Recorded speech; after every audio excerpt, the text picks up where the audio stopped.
Death is not something that happens to you sometime in future. It's happening to you all the time. If you're unaware, you're ignorant, it comes to you sometime. You do not know when, but it'll come. If you're aware, in every moment, both life and death are involved. If you as much as breathe little more consciously, you will notice with every inhalation there is life, with every exhalation there is death. If you're not getting the point, just do the next inhalation and do not… next exhalation and do not take the next inhalation, you will get the point. Every moment, even beyond the breath, every moment it is happening. It's like the ticking of the clock, life and death, life and death, life and death. It's all the time happening. One who is aware of this will naturally become aware there is no such thing as life and death. Life is death and death is life. They are not different.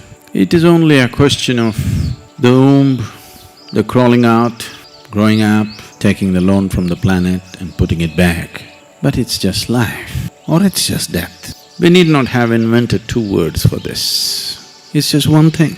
We can call it the life because they're not two different things.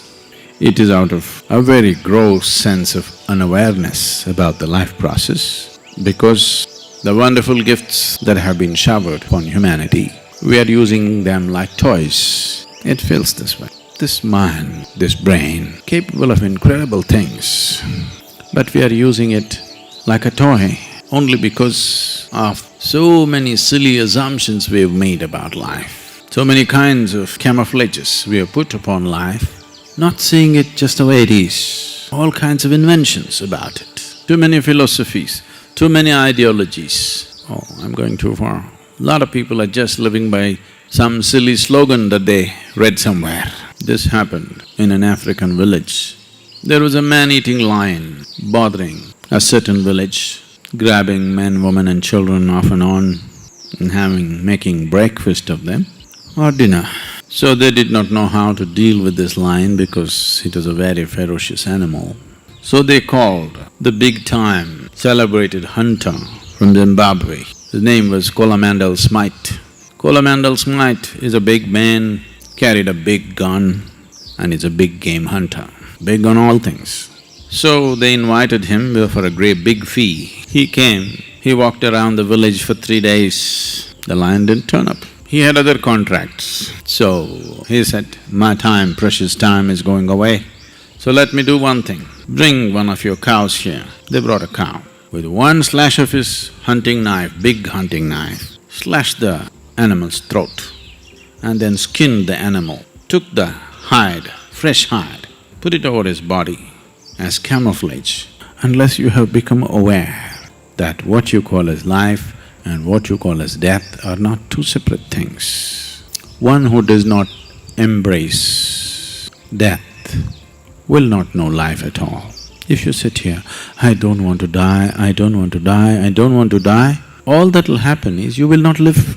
You'll anyway die, but you will not live for sure. It's not that I want to die today, but if I do, it's all right with me. I'll do everything to protect myself, to nurture myself, to take care of myself. But if I have to die today, it's okay with me.